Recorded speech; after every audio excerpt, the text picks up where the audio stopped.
حضرت ابو ہریرہ رضی اللہ تعالیٰ عنہ حدیث پاک دراوی نے حضرت ابو ہریرہ فرماتے نے ایک دن میرے آقا علیہ السلام نے بیان فرمایا کہ کل قیامت والے دن اللہ تبارک و تعالیٰ 3 لوگاں نو بلائے گا، انہاں دے کولوں سوال پوچھے گا۔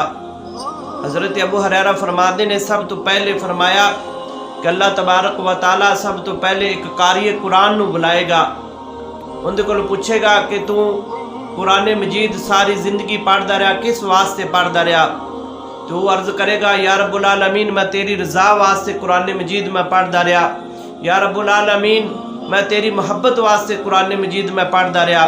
تو اللہ تبارک و تعالیٰ دی ذات ارشاد فرمائے گی نہیں، تو قرآن کریم لوگاں دی واہ واہ واسطے پڑھدا رہا کہ لوگ کہیں کہ بڑا اچھا قاری ہے، بڑا اچھا قاری ہے، بڑی اچھی آواز ہے، لوگاں دی واہ واہ واسطے تو پڑھدا رہا، لوگاں نے واہ واہ کر دیتے، میرے کول تیرے واسطے کوئی اجر و ثواب نہیں، کیونکہ تو ریاکاری واسطے لوگاں نو قرآن مجید پڑھاندا رہا اور تلاوت قرآن مجید کردا رہا۔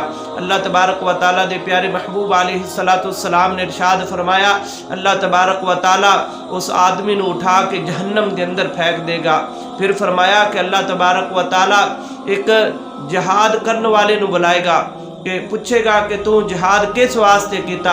وہ عرض کرے گا کہ یا رب العالمین میں جہاد کیتا تیری رضا دے واسطے۔ اللہ دی ذات فرمائے گی نہیں، تو اس واسطے جہاد کیتا کہ لوگ کہیں گے کہ بڑا بہادر ہے، لوگاں دی واہ واہ واسطے تو کردا رہا، لوگاں نے تیرے واسطے واہ واہ کر دیتے، میرے کو تیرے واسطے کوئی اجر و ثواب نہیں۔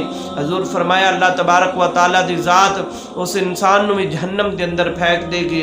پھر فرمایا کہ تیسرے نمبر تے اللہ تبارک و تعالیٰ ایک مالدار آدمی نو بلائے گا، انہیں کو پوچھے گا کہ تو صدقہ خیرات کس واسطے کردا رہا؟ وہ عرض کرے گا یا رب العالمین میں تیری رضا واسطے صدقہ خیرات کردا رہا۔ حضور فرمایا اللہ تبارک و تعالیٰ دی ذات فرمائے گی نہیں، تو اس واسطے کردا رہا کہ لوگ کہیں گے کہ بڑا مالدار ہے، بڑا سخی ہے، بڑا صدقہ خیرات کرنے والا ہے، تو لوگاں دی واہ واہ واسطے کردا رہا، اج میرے کول تیرے واسطے کوئی اجر و ثواب نہیں، لوگاں دی واہ واہ تیرے واسطے ہو گئی۔ حضور فرمایا اللہ تبارک و تعالیٰ دی ذات اس انسان نو بھی اٹھا کے جہنم دے اندر پھینک دے گی۔